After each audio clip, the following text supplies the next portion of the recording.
जम्मू काश्मीरमधील उरी सेक्टरमध्ये नियंत्रण रेषेजवळ झालेल्या भीषण स्फोटात भारतीय लष्कराचा जवान विक्रम बाळकृष्ण चव्हाण शहीद झाले।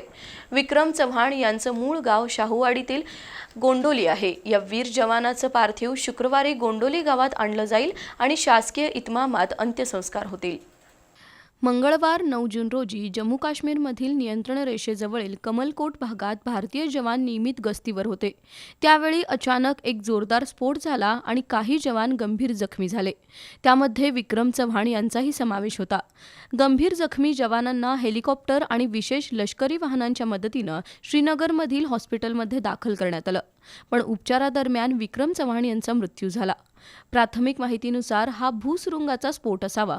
दरम्यान हुतात्मा विक्रम चव्हाण यांचं मूळ गाव शाहूवाडी तालुक्यातील गोंडोली आहे। विक्रांत यांच्या अकाली जाण्यानं चव्हाण कुटुंबियांना मोठा धक्का बसलाय। शहीद जवान विक्रांत चव्हाण यांच्या पश्चात पत्नी, 3 वर्षाची मुलगी आणि आई-वडील असा परिवार आहे।